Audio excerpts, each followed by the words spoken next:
Special thanks to War Thunder for sponsoring today's video.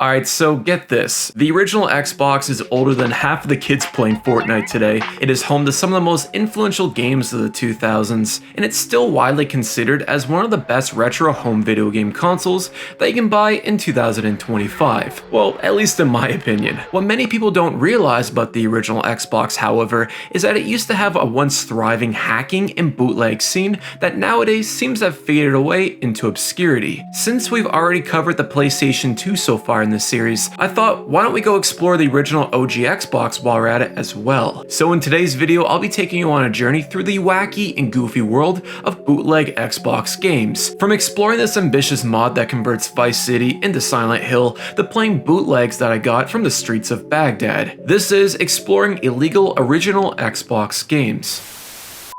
So what exactly is an original Xbox bootleg? Well, in a nutshell, it's when someone rips an Xbox game onto their PC, burns it onto a blank DVD, creates their own custom box art using Photoshop, and sells it for profit. Now, unlike the PlayStation 2 bootleg scene, which is still going strong well into 2025, the original Xbox underground market was much smaller in comparison. A lot of this had to do with the simple fact that the Xbox wasn't nearly as popular as the PlayStation 2. The most common OG Xbox bootleg that one would come across being sold was called the X game. You can normally find these being sold in game shops across South America as well as Eastern Europe. From what I could find online, the X games were essentially just a rebranding of the Xbox, with a pirated copy of the game being pressed onto a DVD. Some people on Reddit have also claimed that these bootlegs would also have built-in game trainers and stuff like that, but since none of these have been properly archived online, I have no way to prove if that is true or not. One goofy detail about these X game bootlegs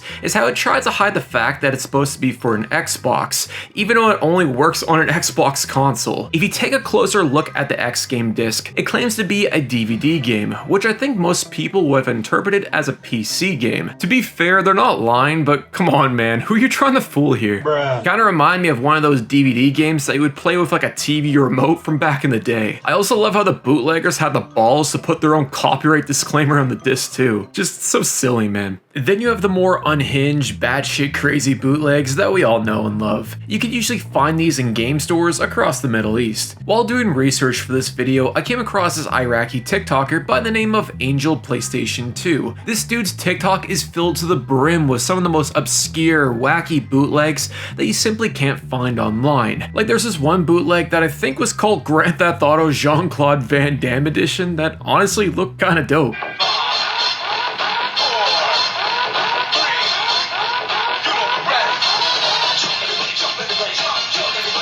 You got Kung Fu Panda 2 GTA Edition, Winning 11 8 Triple X Edition, what the f***, and Call of Duty 6 on the PlayStation 2. He also has a ton of videos showcasing various original Xbox bootlegs. What I find funny about these bootlegs is how the box art has nothing to do with the actual game. For an example, he showed off this scuffed copy of Call of Duty 3 that looks like it was ripped straight out of SOCOM, despite the fact that the game is based in World War II. It just makes no sense, man, I don't get it. Anyways, one of the biggest hurdles in making this video that hopefully you're watching by now is finding games to cover. Since most people didn't bother archiving this piece of Xbox history, it's next to impossible nowadays to find Xbox bootlegs online, which kinda blows chunks if you ask me. I didn't just want to give up and throw the towel in, so I reached out to my friend Yazzer in the odd chance that he had some Xbox bootlegs lying around. You might remember him from my previous video as the PlayStation 2 bootleg plug. According to Yazzer, he went out of his way to visit a few game shops in Baghdad. Although he did manage to come across a few Xbox bootlegs, he thought that the vast majority of them weren't all that interesting. However, Yazzer did manage to send over 2 bootlegs for us to explore. Also, he wanted me to show you guys this Facebook Marketplace listing of a dude selling fake Xbox controllers,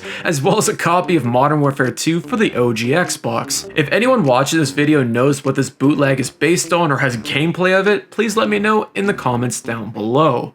Alright, so let's start with this bootleg called GTA Iraqi Cocktail 2012. So where do I begin with this one? I'll start with the cover art first. The gentlemen on the box art that you see on screen right now are famous Iraqi singers. You got Hardy Salah, Kadim Al-Shahir, Majed Al-Mohandis, and for the rest of the fellas, I couldn't figure out who they were. According to Yazur, the term cocktail is used in the Arabic language to describe a musical compilation. This might seem random at first, but trust me when I say this, it starts to make a lot more sense once we dive further into the game. Speaking of which, when you boot up Iraqi Cocktail 2012 for the first time, the game greets you with this.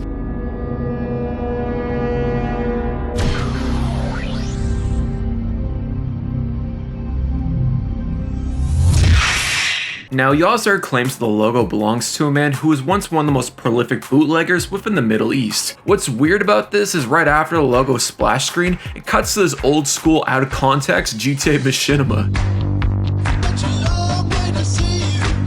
From what I could find online, this is a 12-minute short film called Out of Control, created by KML Productions and Vivek using the built-in video editor in Grand Theft Auto 4. I want to say that was uploaded between 2010 to 2012 on Machinima's old YouTube channel. I guess the guys who created this video deleted their YouTube account, so a lot of their work is basically lost to obscurity at this point, which kinda sucks. If you guys are interested, I'll leave a link to the full movie in the description down below. Oh shit. Back on topic, Iraqi Cocktail 2012 is what I describe as a textbook definition of a basic bitch bootleg. It's practically the same Vice City experience outside of a few subtle differences. For an example, all the radio soundtracks have been replaced with some good old Iraqi jams.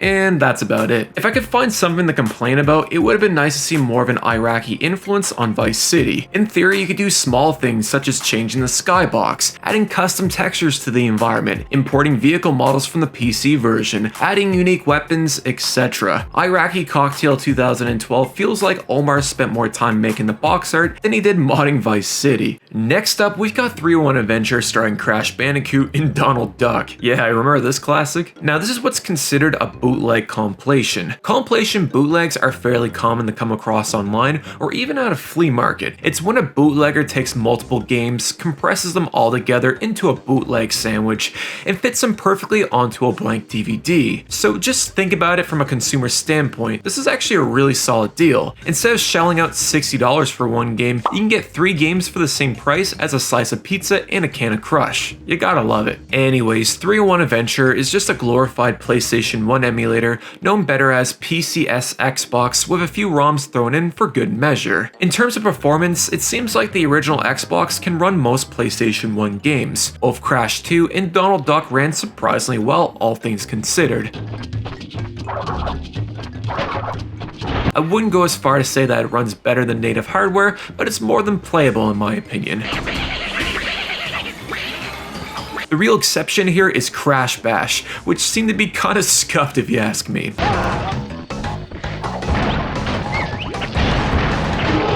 I appreciate how the emulator gives you a ton of options to optimize each game. It even allows you to change the internal resolution to 1080i too. I like how Omar at least put some effort in creating his own custom UI skin as well. It's definitely a nice touch. Also, the beat that plays in the background is pretty catchy too.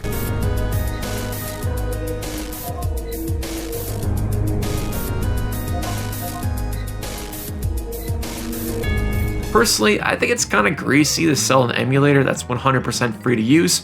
I'll let you guys be the judge on that one. But before we dive even deeper into this Xbox bootleg rabbit hole, a quick word from today's video sponsor, War Thunder. War Thunder is hands down one of the most comprehensive vehicular multiplayer combat games that is now available for free on both PlayStation, Xbox, PC, and mobile too. You can pilot over 2,500 tanks, planes, helicopters, and ships from 10 major nations. everything from biplanes and armored cars in the 1920s to the fighter jets and battle tanks of the modern era. War Thunder puts a higher emphasis on immersion with its incredibly detailed vehicle models, realistic graphics, and authentic sound effects that makes the experience feel like you're really driving the most powerful war machines of our time. War Thunder also offers this cool immersive damage x-ray system that shows how much damage you just inflicted. It offers a ton of different customization options such as unique camos, historical markings, and community created decorations, and it also runs on the in-house Dargor engine, which is heavily optimized to run on everything from a NASA grade PC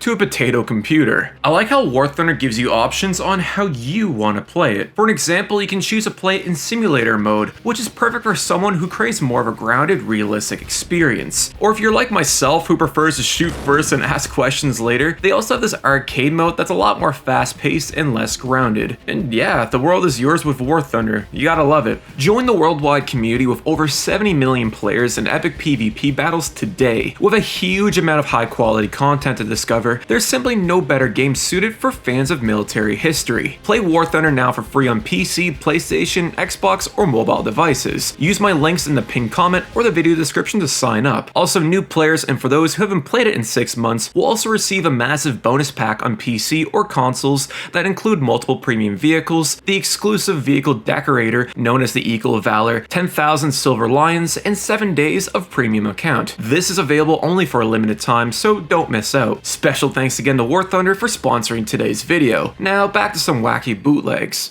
Alrighty, so next up we got Grand Theft Auto Silent Hill Exotica. Now, Silent Hill Exotica is a fan-created mod created by this dude named Gumby that attempts to convert Vice City's world into, well, Silent Hill. The backstory behind this mod is really cool. It was built off another Xbox exclusive Vice City mod called Resident Evil Exotica. Resident Evil Exotica is now regarded as lost media in the Xbox community, with just a handful of gameplay videos on YouTube showcasing the mod. As of the recording of this video, no one has properly archived this forgotten gem. Silent Hill Exotica was another mod that was also lost to obscurity. People have even considered this mod as a Grand Theft Auto myth, claiming that it never existed in the first place. However, all that changed in 2023, when a fellow Xbox enthusiast purchased a modded Xbox off eBay. When he booted the console up for the first time, he found Silent Hill Exotica sitting inside the hard drive. He then uploaded the build to Internet Archive, and the rest is history. With all that out of the way, let's go explore Silent Hill. Alright, so the game starts with that classic Konami intro screen.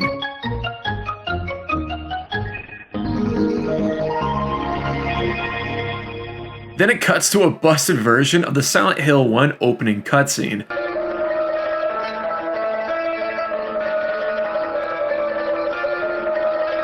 Kinda sounds like the cutscene was being recorded using a Motorola Razr. Just kinda sounds like shit. I don't know what else to say.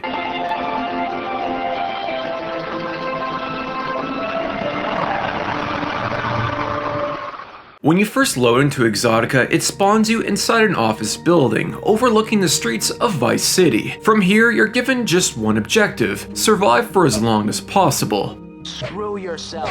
I love just how much effort went into giving Vice City the Silent Hill treatment. The streets are now filled with what feels like a never-ending amount of fog. The once vibrant, popping nightlife of Vice City has been fully stripped away. In its place is this nightmare-infested ambiance, filled with this piss-green hue that helps give the mod its own identity. It's crazy just how something as simple as adding fog to Vice City is enough to make it feel like you're exploring it for the first time again. All the NPCs have been replaced with monsters ripped straight out of Silent Hill. You got the pyramid head, faceless nurses, walking mannequins, and these annoying ass dogs. I love how it tries so hard to be grounded and scary, but the whole thing ends up being just so goofy. You enjoying this? Don't make me kill you. Here's something cool. If you mash the Xbox controller, it enables this mode called Monster Rampage. Now, I'm not exactly too sure what the objective was or what you're supposed to do for that matter, but it ended up feeling kind of like a scuffed version of COD Zombies. You wanna know something else that's scuffed? If you drive fast enough across Vice City, the game struggles to render the world properly. This also affects the in-game radio too, causing it to skip kinda like how a scratched CD would.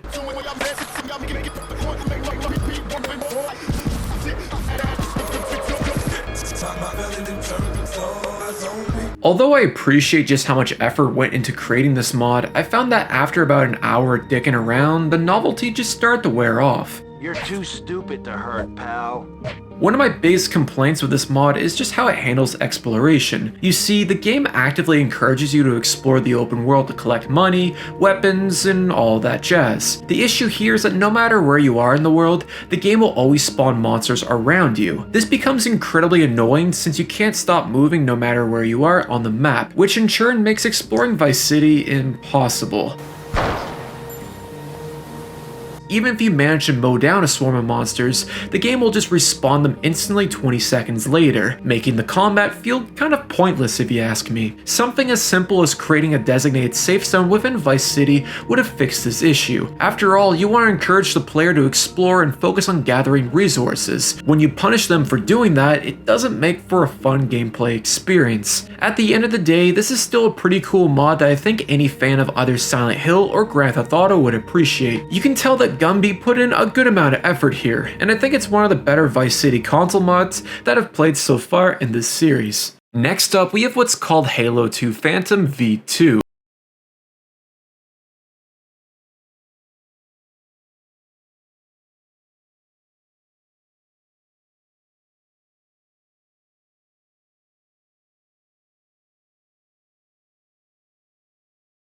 Now, Halo 2 Phantoms was this obscure, highly ambitious mod pack compilation that was released sometime in 2010. It was created by this dude named iBot Peaches. Now, iBot's goal for this project was simple. He wanted to create the most comprehensive ultimate Halo 2 mod pack. Phantoms V2 includes over 30 new maps, an assload of new custom weapons, new vehicles to drive, and a bunch of wacky, fun experimental features, all while showing off just how truly talented this community was. Unfortunately, nowadays, no one seems to talk about the underground hacking scene surrounding Halo 2 on the Xbox, which is a real shame if you ask me. Being curious, I went digging online and managed to come across a rip of this game on a popular archive website, as well as another mod pack called Killtrocity 2. So without further ado, how about we go check these out? Alright fellas, I'll start with Phantom V2 first. I think you don't bomb in Phantom, Joe! Anyways, there is a shit ton of maps to choose from in Phantom V2, about 46 to be exact. I'd say that the vast majority of them fall into 3 different categories: experimental, atmospheric, and just plain old goofy. I'll start with this one called Lockout Paintball. It's basically the classic Halo 2 map Lockout, but with all the weapons being retrofitted into paintball guns.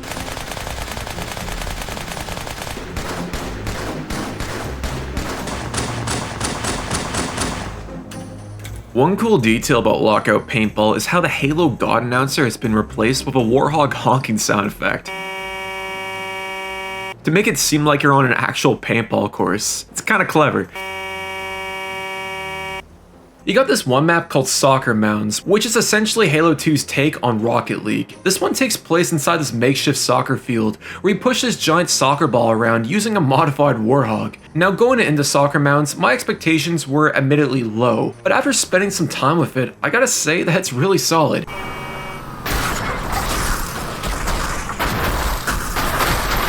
The gameplay is surprisingly polished and well thought out. I love how you can control the ball using an SMG.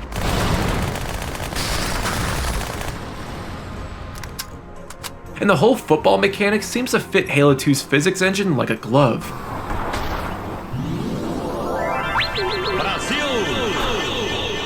It's definitely a mode where you would want to play it with a few of your good buddies, as playing it solo doesn't do it justice. Then you got some real gems like this one called Ski Resort. It takes place inside this gigantic ski resort where you traverse through a series of teleporters to different parts of the mountain. And check this out, this mod also lets you snowboard too.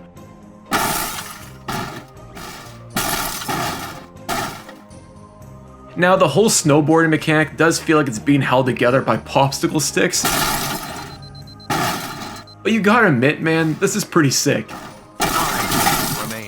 There's also this ambitious map called Metropolis. It's this two-part series of maps that takes an entire mission from the Halo 2 single-player campaign and attempts to convert it into a playable multiplayer map. For those who don't know, Metropolis was one of the earlier Halo 2 missions where you had to drive across this big-ass bridge with a scorpion. With all that being said, Metropolis is what I consider as more of a novelty type of map, something that you would play once in a blue moon when you have nothing else better to do. I think it serves more as a proof of concept that you could bring over a single-player map into multiplayer, but as the old saying goes, just because you can doesn't mean that you should. Then you have the map mods that aim to transform the game into a completely different experience. Take the map Nightmare for an example. It's a modified version of the Halo 2 map Elongation that has done a complete 180. It went from being this vibrant, industrial, 9 to 5 to stay alive type of vibe to now looking like something that you would see in Dead Space with a dash of some sweet Silent Hill. All the weapons in the environment have been replaced to look like they're ripped straight out of Doom 3. You got the shotgun, the chain gun,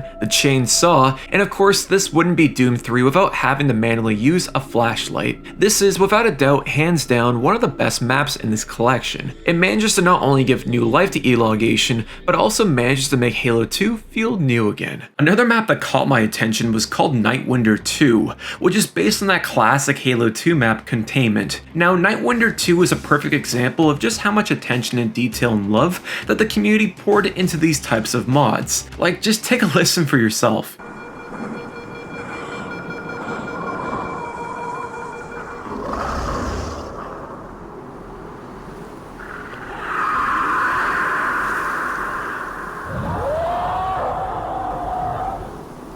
I appreciate how the modders didn't completely change Containment, but rather focused on adding on to it. For an example, they added a new weather system to the map. Each base now has its own gate system that can be opened or closed off.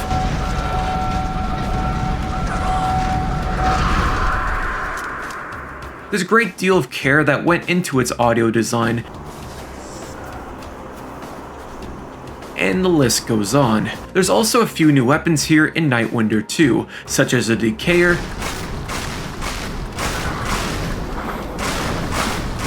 the battle rifle has been replaced with the pulse rifle, which now fires uranium hypermagnesium shells. The fragmentation grenade has been replaced with this cool EMP grenade.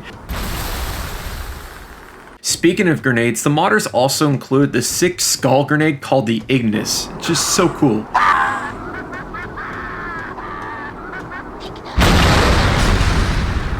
Without a doubt in my mind, Nightwinder 2 could have easily passed as an official Bungie released map. I would strongly recommend checking this one out if you haven't already. Alright, time to talk about Killtrocity 2. From what I could find online, Killtrocity 2 hit the scene sometime between 2006 to 2009, during the community's peak popularity. Now, I didn't get to spend too much time with this game unfortunately, but from what I could tell, it seems like Killtrocity 2 seems to highlight more of the experimental side of the Halo 2 modding community. For an example, there's this one mod that attempts to recreate the gravity gun from Half-Life 2 using the Sentinel beam.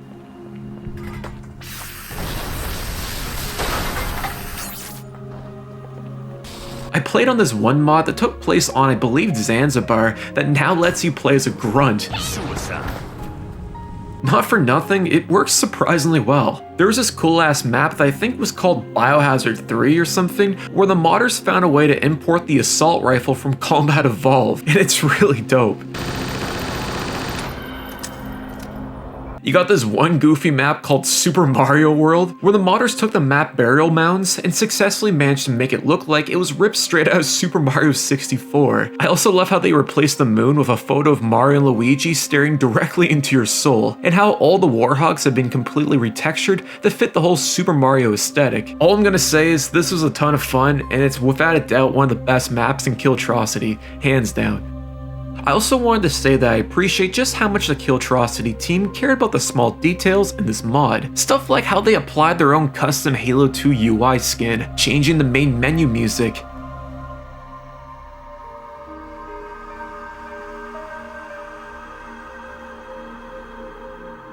and adding a custom background image in the multiplayer menu is definitely a nice touch. Now that was just a small glimpse into showcasing just how impressive the Halo 2 modding community was back in the day.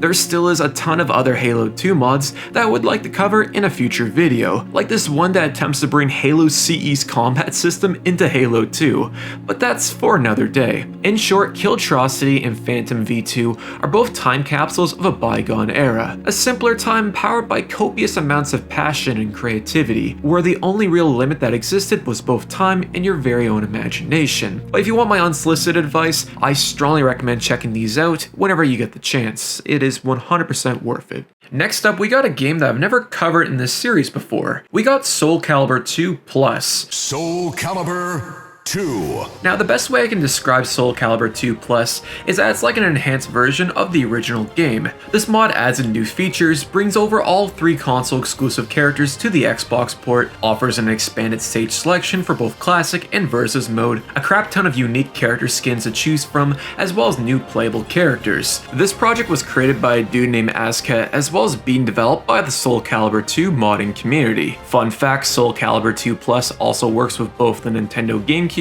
and the PlayStation 2. Pretty cool if you ask me. Now fellas, I love Soul Calibur 2. It's one of the first games I've ever played on the GameCube way back in the day. So when I came across this project, I knew I had to cover it. Alright, so where do we begin? How about we start first with the new characters. As I mentioned earlier in the video, this mod brings over all 3 console exclusive characters to the Xbox version. This means that you can not only play as Spawn, but you can also play as Hayuchi from Tekken and Link from The Legend of Zelda. Now, the character models in this build of Soul Calibur 2 Plus are more of a placeholder, as the team is still working on getting the original models properly implemented. As far as I'm concerned, they still play the same, so it's really not that big of a deal. In terms of character skins, there are a ton to choose from. You can make Spawn into Scorpion from Mortal Kombat. You're pissing me off. Hung Sung can be transformed into Goku. Quit now, if you want to live. You can give Maxi this goofy ass Captain American outfit. You can make Raphael look like the Crow. Or turn Kelk into the Green Lantern. Nothing will come of hate. That's just scratching the surface, as there's a shit ton of other wacky character skins to choose from. This mod also includes 2 brand new characters into Soul Calibur 2, both Siegfried and Inferno. For some reason, whenever I try to play Siegfried, the game would always change my character to Cassandra. I'm going to go on a whim here and say that you either have to unlock him separately, or maybe he was included in a future update to Plus, and this is just another placeholder. It's kinda hard to tell. On the other hand, being able to play as Inferno is pretty cool. It's almost like being able to play as a Master Hand from Super Smash Bros. I'd argue that he does feel a bit more OP in comparison to the rest of the roster of characters, but it's not something I would consider as a deal breaker.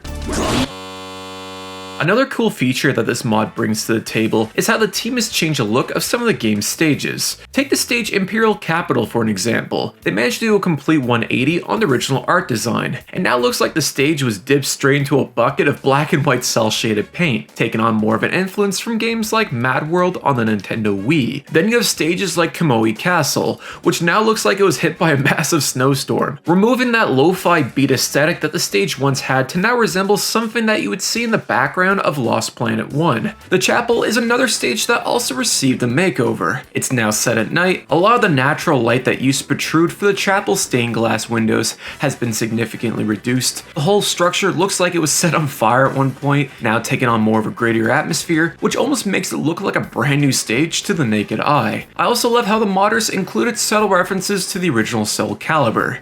It's definitely a nice touch. I found that this feature adds a good amount of replayability to the mod. It gave me a reason to replay for the arcade mode for the 100th time, just to see what other stages were changed. And yeah, what else can I say? It's pretty dope. Although this mod wasn't as batshit crazy as something like Budokai Tenkaichi Crossover Edition, it's still really impressive. If anything else, it serves as a friendly reminder of just how well Soul Calibur 2 has held up over the past 2 decades. It's also worth mentioning that this project is still in development, with the team planning on releasing a brand new update very soon. I can't wait to see what the devs have in store. Speaking of that, the developers document a lot of their work on their Discord channel. If you're interested in seeing kind of behind the scenes of how all this is possible, I'll leave a link to their Discord in the description down below. Anyways, if you've been looking for a reason to revisit Soul Calibur 2, this is hands down the best way to do it. I strongly recommend checking this mod out if you haven't already. Alright chat, time for yet again another Minecraft clone, but trust me when I say this one is really dope. This is what's called Classy Cube. Classy Cube is a 100% free open source recreation of Minecraft Classic, originally released in the good old year that was 2013. Ever since then, the game has been ported onto virtually every single platform, from the Nintendo 3DS to the Sega Dreamcast, and of course the original Xbox. Now, unlike every other Minecraft-esque game that we covered thus far in this series, this one comes very close to being the real deal, but with some minor setbacks. Okay, so let's start with the single player first. So just like in classic Minecraft, the single player mode here is what I consider as a textbook definition of the term bare bones. It's just yourself, an unlimited amount of 30 plus resources to dick around with, and your imagination to keep you busy. It's simplicity at its finest. Now, the best way that I can describe Classy Cube to someone who's never played it before is that it's like the Great Value version of Minecraft. I say this because Classy Cube really doesn't have an identity, nor does it try to be something that it's not. The whole purpose of this project was to be a reimagining of the 2009 Minecraft experience, and it nails that to a T. It's honestly crazy just how well this game works on an original Xbox. The controls feel right at home on the Duke controller, the graphics look incredibly sharp when played on a CRT, and the game somehow manages to maintain a solid 60 FPS. It almost looks like this was an unreleased build of Minecraft or something like that. I also love how the game lets you change the texture packs on the fly. By default, you can swap between the OG Minecraft textures or Classy Cube's homemade textures. I'm pretty sure if you're smart enough, you can also find a way to import and preload your own Minecraft textures from your PC to your Xbox. There's also a ton of options for you to mess around with in Classy Cube. You can do everything from adjusting the game's render distance. You can dick around with the FOV slider, unlock the frame rate, or cap it. There's also a keyboard and mouse option if that's more of your ting, and the list goes on. I also found this one option called Nostalgia that allows you to recreate the original Minecraft GUI, as well as being able to bring back the original hand and walking animation. It's so cool. Now, if I had to knock this game in the nuts, the amount of weird graphical bugs can make it kinda hard to play at times. For an example, looking at the skybox can cause the game's graphics to bug out. There was also times where the textures within the environment would just start to warp out of nowhere. I like to think that it looks like if you threw your Xbox straight into a microwave. I wouldn't go as far to say that it stopped me from enjoying the game, but I couldn't necessarily play it for too long without feeling nauseous. The Classy Cube wiki does mention that these are common issues of the build, so fingers crossed that the developers can find a way to fix this. Moving on, Classy Cube also offers an online mode that can support up to 256 players in one single server. Fun fact, Classy Cube also supports crossplay with the Nintendo GameCube, the Wii, Wii U, 3DS, and the PlayStation 2. I can't think of any other game that has that much cross-platform support. Now, although I didn't get much time to fully explore Classy Cube's online mode, from what I could play, it seems to be pretty fun. I joined this one realm called Ladunko 23. I think it was supposed to be a lava survival server or something like that. I'm not exactly too sure, as I just kind of ran around in slow motion for a bit. Eventually, I crossed paths with this dude named Keefs, and we spent about 10 minutes building random things together, until a big flood of lava appeared out of thin air, killing both of us in the process. Then I joined this other server that kind of felt like walking through an art gallery. It always amazes me what designs people can come up with in these types of games. Like, the sheer amount of talent and creativity is on full display here, and you really never know what you'll end up coming across. I guess that's kind of the beauty of it when you think about it. But yeah, the online mode works quite well in Classy Cube. What else can I say? Another feature that Classy Cube offers is split screen. You can play for the entire single player mode with another friend, or if you happen to have the whole squad nearby, it can also support up to 4 players. It's kind of scuffed with 4 players, but it does show that this mode has a lot of potential for some good old couch co-op tomfoolery. Anyways, long story short, Classy Cube delivers on its promise for recreating the original 2009 Minecraft experience. If you can manage to look past some of its bumps and bruises, this is hands down still one of the most impressive Minecraft clones that we covered so far in this series. If you guys want to download it and try it out for yourself, I'll leave a link to their website in the description down below. You want to know something kind of odd about these Iraqi bootlegs? If you look on the box art, it mentions this company called Internet Hurins. It turns out that Hurins is one of the biggest internet providers within Iraq. I don't know if this is how they market themselves by plugging their logo on illegal bootlegs, or maybe Omar had some connections to offer better deals for internet. Your guess is good as mine. But what caught my eye was the fact that they also had a phone number listed on the box art. So for shits and giggles, I decided to call it. Alright, so there's no guarantee this will work since I'm calling using a Canadian phone number, but I'm pretty sure I got international calling. So if I get a $100 bill next month, I'm gonna blame you guys. Anyways, cheers or chat. Listen to this. Hi, do you guys have Grand Theft Auto on the original Xbox? Why? Do you sell any original Xbox games? Wait, please, minute. Yes.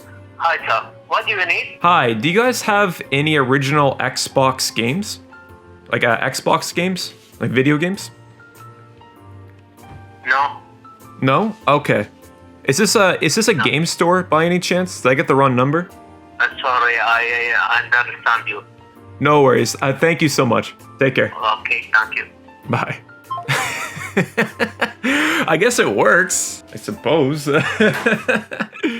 And that was exploring illegal OG Xbox games. I hope you guys enjoyed it. Also, a big shout out once again to War Thunder for sponsoring today's video. Make sure you check out War Thunder now for free on PC, PlayStation, Xbox, or mobile devices. And use my links in the pinned comments or the video description to register. Friendly reminder that if you're new to War Thunder or haven't played it in 6 months, you can also receive a massive bonus pack across PCs and consoles, including multiple premium vehicles, in-game currency, and more. This offer is only available for a limited time, so make sure you don't miss out. I also want to give a quick shout out to the following YouTube members for their continued support. The following members are Hi Haya, Ratlaz, Mattis B, Adam, Family Dude 2000, Jimmy U, Pickles World, Hurdy, Dwayne Tan brother, OG Newbie, Vladimir Lenin, TSOJ, Little Pond Turtle, D0342, Raven DSX, Wade's Retro Revive, Sir Silent, Ethan Phillips, Chrissy TM, Za, Nick Pixelato, Time Tunnel 4956, TJ's Tech Niche, Baba Lahara, Canadian Jelly, and Fruzilla. Thank you guys once again, it is greatly appreciated. Anyways guys, thank you so much for watching my video today, it is always appreciated. I'm currently working on a most active PS2 online and a few other projects, but time will tell on when I'll get around to doing them, so hopefully soon. Anyways, if you enjoy this style of content, please leave a like or even a subscription, it is greatly appreciated. But until next time fellas, peace.